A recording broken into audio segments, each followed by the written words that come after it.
psyops because you're in one. I'm in the matrix. For God's sake, somebody unplug me. Yeah. It doesn't make any sense how gas does not come down, into the 375.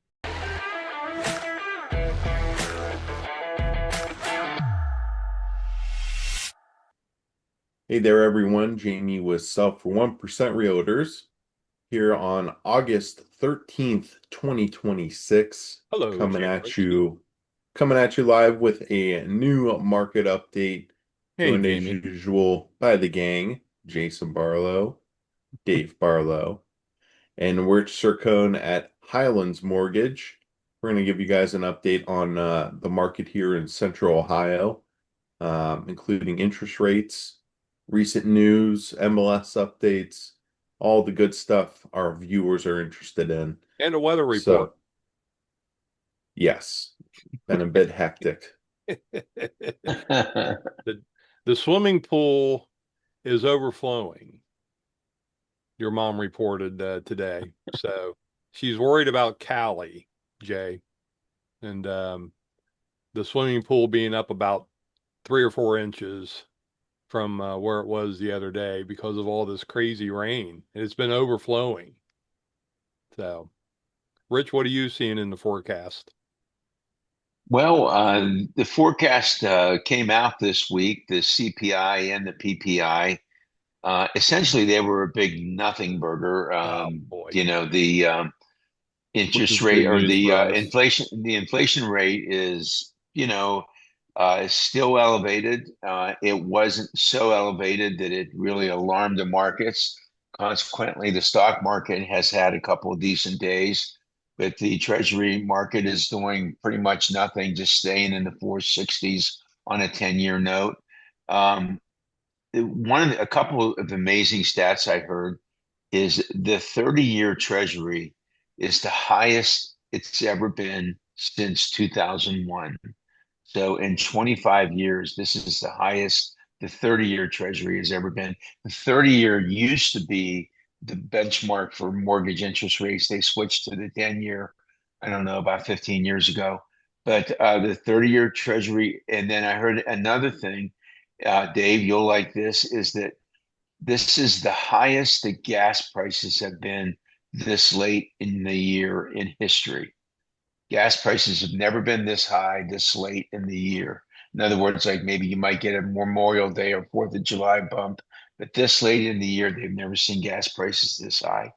So all that amounts to the market feels like the Fed will do nothing in September. That's pretty much a foregone conclusion.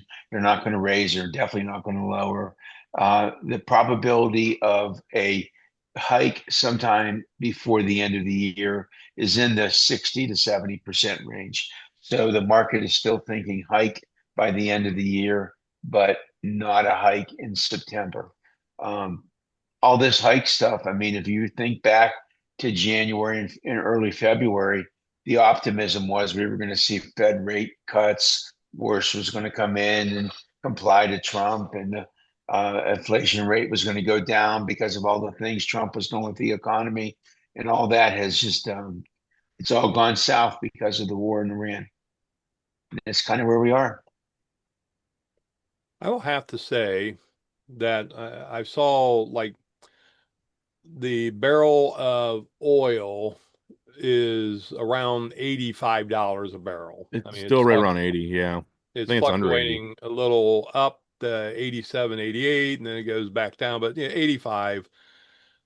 Um, and I went to get gas yesterday and 4.49 a gallon. And I thought that doesn't make any sense. It was 4.49 a gallon when gas was over $100 a barrel, 6, 8 weeks ago. And I've not ever been a conspiratist, but it seems like to me something is being manipulated on the backside. And I don't know if it's accurate or not, but my sense is that someone has told the oil companies, make all your profit now because here in about 4 weeks, we're going to want you to dump gas prices right before the election. And we want those prices to be down around three and a quarter or $3 or whatever, so that people feel good going into the election. Because Who there's in your no, theory told the gas companies to do that? well, there's weird things that happen on the backside, but it just the numbers Who don't is pulling correlate. the strings on the gas prices? Spray deep throat. Listen, Dave, you better start believing in psyops because you're in one. I'm in the matrix. For God's sake, somebody unplug me. Yeah, it doesn't make any sense how gas does not come down, into the 375, 350 with gas at 85. I've not gone to look at the numbers yet, but I am going to pull numbers to see price of barrel versus average price across the country and how that correlates. Because right now it seems like there's a disconnect. So. Now, Dave, are you talking about high test gas or just regular? Just regular. The 87, octane is at 449 pretty much universally everywhere that I have looked here in the last couple of days. And it just, like I say, struck me funny that when I see oil at around 85 a gallon or a barrel, that that number doesn't seem to correlate. And then I'm not against capitalism at all. I'm a capitalist through and through. But then I see, these quarterly profits coming from Exxon and Mobil and, these big companies, and they're up in the 8, 9, 10 billion dollar range. And it's like, don't mind you guys making a profit, but need a little help here. Just a tad, a little bit, a smidge. So that's my report on gas. And as universal rich for high tier gas or for the run of the mill, what would you call that? Well gasoline, like, well bourbon, you don't get the top tier bourbon, you get the well, they're both kind of co-made. The well bourbon and vodka and all that, right? You don't get Yeah, the Grey Goose and exactly. Exactly. Well, you're the getting the the you're getting I'm the surprised you Jim haven't asked Beam. GPT, your best friend AI, about why gas is not coming down at the pump. It's a pretty simple explanation, really. What is it? There are some issues with refineries right now. In the Midwest is feeling it on a larger than most basis because Indiana has a refinery outage currently. Those dirty dogs in Indiana. So that's causing Midwest wholesale Midwest gasoline prices to jump, and that's where Ohio is supplied from. And talking about the disturbances with Middle East and Russia have reduced supply of finished gasoline. So it goes through and explains why. So I don't think that it's a conspiracy. If you had more experience with conspiracies, you That's would true. have some more well thought out conspiracy theories. Yeah. Jason and I can help you concoct a really good conspiracy if you want. Well, let's just wait and see whatever that first Tuesday is in November. I'm guessing by the end of September, you're going to start to see gas plummet. So we've got about 6 weeks, I guess, Well, before that I mean, happens. it'd be shocking if it didn't. Again, we're at all-time highs. I don't That's what think I'm your saying. prediction's very bold, sir. Hey, it's all-time high, maybe for this time of the year, I think was the point going Right. going this late into the year. So it stands to reason as we get But further in it's the not, year, it'll come down, especially with no, elections. like I say, we're going to see. We're going to see if this holds water. But interest Anyways, rates aren't back in going anywhere. reality, Yeah, inventory is climbing. unplug, unplug. Oh Beep, boy. beep. Inventory nationally is down 2%. Here in Columbus, we're almost to 6,000 again. And then the average days on market is still hanging at 71, the median at 35. So no change the last 2 weeks But that on our includes average your time on coming market. soon, That would be an active status, Father. Yes, coming soon. That's not actually on the market. but it's coming soon. I see. Or it could be in contract. It's still That on the market. I don't track those. Oh, okay. All right. We have some fishy numbers, but go ahead. That's all I've got. Some guy reached out to me and told me to make these numbers inflated, and then when we get closer to the election, they're going to plummet. Well, I think you want to Inventory's see going to crash. as a result of more houses going into contract because Rich's interest rates have dumped to 5.5 and 7/8. The pending sales, let me pull those back up. They're still higher than last year, but they've been on their seasonal march down. The pitch of this chart is pretty steep. It's not a gradual come down. I think that has a lot to do with the Iran conflict and rates going up the way they have. But buyer demand's been holding, so that's a good thing. And that's here in Columbus and nationally. Buyer demand is holding. Excuse me. Do you guys think it's skewing more towards the buyer's market right now? Or pretty much it's just an even, Steven, healthy market? Waiting for Jamie to take your softball. Huh. I mean, I guess fundamentally, I think it's still, a seller's market. But buyers definitely have more control. Like that, good houses are still selling pretty quick, and a few of them will be bidding wars, multiple offers. So, but in general, a lot of listings are sitting longer. Sellers are more willing to negotiate. Um, so I mean, there's more homes available. Good houses sell quick. Average houses eventually sell, and overpriced listings will sit. Um, but I think if you're in really good shape and priced correctly, you can find yourself with multiple offers pretty easily. Um, but I think in general, buyers have a little bit more leverage on the negotiation in most scenarios. But I would still call it a seller's market. It's What do you not guys think? 2021 though, basically.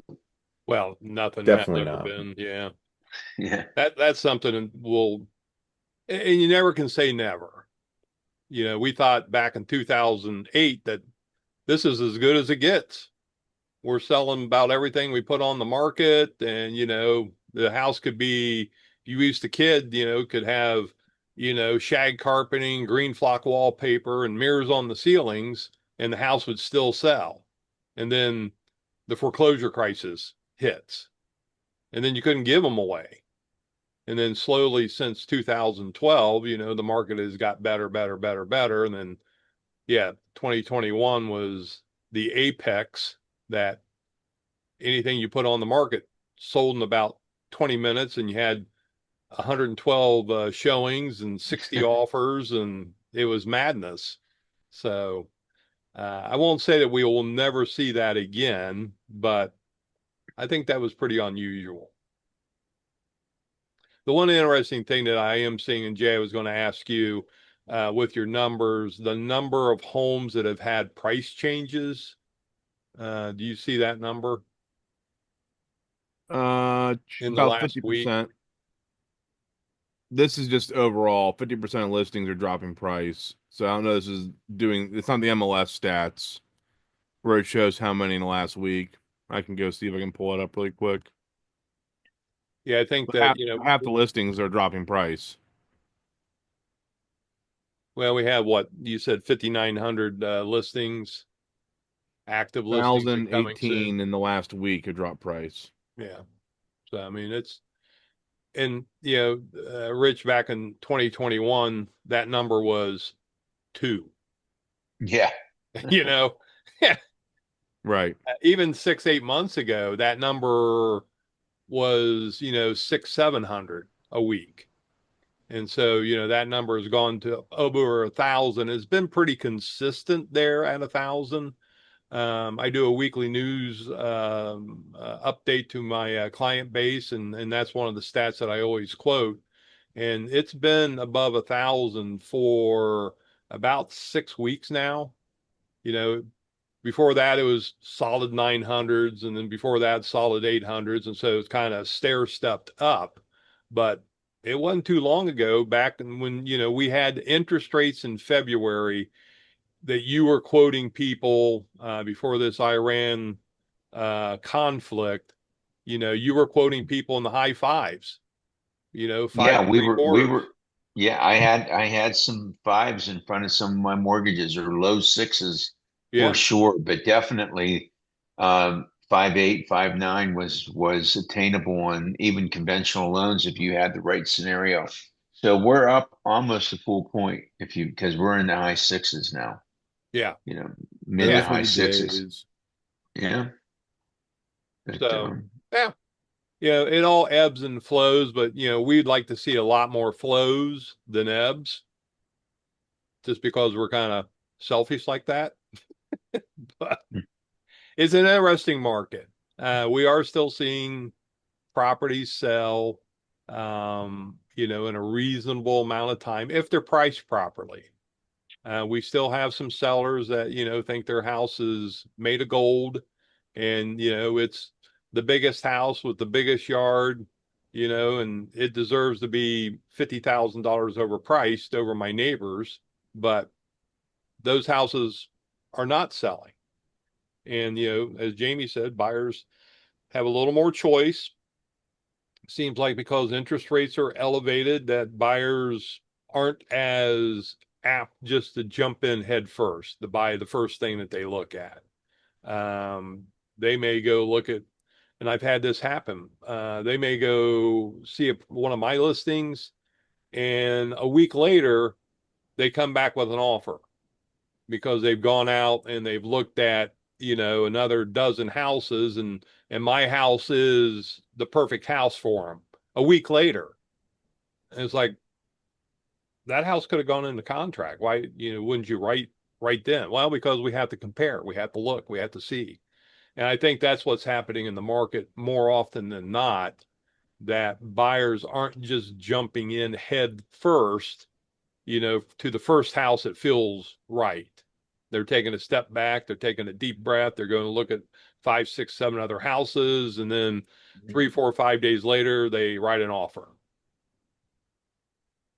So it's an interesting. I don't know that it's a seller's market. I don't, and it's not a buyer's market. I think it's really rich. I think it's balanced. I think yeah, it, healthy. yeah, I think it's a good balance. Um, if Jay's inventory levels, start creeping up into the 8, 9,000, then I think it's going to be a buyer's market. If it dips down into the 3, 4,000, then I think it becomes, a seller's market, as the teeter totter kind of again ebbs and flows. So that's what I'm seeing So out. So basically, if you are a good seller with a good price and an updated house, you're going to sell it. And if you're a good buyer, you come in strong, non-contingent, you have a good pre-approval, you're going to be able to buy it. And I think that's probably a healthy situation in some ways. Yeah, I mean, Jay, you have more listings than I have, so you're seeing more feedback. But one of the common themes I'm seeing is, oh, this is the first day out with my buyer, and so we really like the house, but this is first day, and they want to look some more. Yeah, I see that. I mean, still kind of different things that pop up. It's what you're talking about, where like buyers see the house, they like it, they want to go think about it, and then you never hear from them again. You kind of Right. hope they pop back up in a week, but it's like it's a interesting market, and a lot of people just they don't fill out the feedback forms, which still blows my mind. Yeah. I mean, it's crazy how many people don't give you feedback. It's like just shoot me a text, tell me they didn't like it, so I can close a loop off with my seller. Right. Because we like people like us, we get numb to this. We do it every day, and just kind of the way it is, so we expect it. But if you can imagine, you're a home seller and you got your house on the market and you're doing these showings and you're getting the house spotless for the showing. I mean, you like to hear what they didn't like, what they did like, are they interested, are they not? Just kind of like common courtesy. So, and that's a theme I get from people all across the board. Other realtors mention it, clients mention it, that I can't get a call back. I call realtors and they don't ever call me back. I don't know how any of these people make money. So it will, and that's been going on since I was 17 years old working in dad's office. I'm trying to track down feedback for dad's clients. I mean, that's a theme that's existed for all of time in real estate. Yeah, but Amazing if you it go seems ahead, like Dave. that's a little more prevalent now of not getting feedback at all. And one of the things, for a seller, is that feedback is important because it can help the seller understand, what that client liked or didn't like about the property. And if we see a common theme of things that people don't like and we can fix it, then ultimately that helps the seller. So it used to be kind of a common courtesy. Um, and I would say, 10 years ago, you probably got 75% of people who showed your properties would give you feedback, and I think that number's probably closer to 50% today. And I don't know if that's just because of the type of person that's coming into the real estate business. I think that it has a lot to do with it that people coming into the real estate business aren't business people. God bless them. You're a former school teacher or you're a firefighter or, you got a part-time, this is your part-time job, that you got a full-time job. And if you sell a house, you can afford to pay for the family vacation or whatever it may be. But there's no, and you hate to say it, but there's no business etiquette. They don't run it like a business. And so Mm. they see the email come in, hey, can you give us feedback? Delete. See the next one come in, because Showing Time sends, I think, 3 emails. And I then, think you're giving people a lot of credit. They manage their email properly. They probably just have it buried somewhere in their inbox. it could be too. I don't know. It's just, I sound like the old curmudgeon. You said Well, that. you are a curmudgeon. You got Yeah. that part right. You said something there just a few minutes ago made me think of Grandpa. I am trying to help you. Yeah, you know. Well, and I've started to preempt it my sellers. It's like, well, no feedback is feedback. It's not the feedback you want, but they're not interested, and I'll chase it down so we can try and identify themes, but no feedback is feedback. Learn that phrase, real estate agents. Well, but what you'd like them to say is that I think the house is way overpriced, because that's helpful feedback. Excuse me. No feedback is feedback. Yeah, I understand what you're saying, that the client's not interested, but give me a reason why the client's not interested. Well, I think the house is $50,000 overpriced, or you got to change out all that orange shag carpeting, or you got to update the bathroom, or whatever. That helps give direction to the client, as to what to do. You either replace the carpet or you reduce the price. And a lot of No, times I it's hear you. cheaper to replace the carpet. So I hear you. Now that's my complaint. my argumentative nature would be, that, well, they don't like the house. Clearly to them it's overpriced. And I've had 10 feedback say overpriced, and then you have a showing and they make a full price offer. So, but I understand, what you're saying. I like to get like themes in the feedback. Like you were saying, everyone complains about the carpet. Well, then we probably want to offer an allowance. We want to get out in front of whatever that objection is Right. versus just being ghosted. And I'll send, the realtors the messages, hey, can you send me feedback? And you wait a couple hours, let me know. You wait a couple hours and you put the question mark emoji on it. And then, usually you'll get a response. Oh, I'm so sorry. No problem. Let me know the feedback. I'll put it in for you. Just, let me know what it is. It's all good stuff. All right, who's doing the wrap up here today? Jamie, Jason, Jamie's gonna combination? say, I like the way Jason does it, so I'll just do it. All right. Listen, Dad's about to tear apart at the seams in the simulation. His camera's going. It is. I noticed that. It's kind of weird. Um, if you need to get a loan, refinance, have questions, Rich Sircone is the man. Give him a shout. If you're looking to buy a house, give Jay Morunsky a call. He is the handsome mustachioed man in the corner of your screen. Give him a shout. He'll be happy to drive you around, take you to Mr. Hero, take you to Cane's, Wendy's, buy you lunch, and show you 12 to 15 houses in a single trip. If you need to sell a house, give me a call. I'm Jason Barlow, voted the most handsome realtor 21 years in a row by my peers.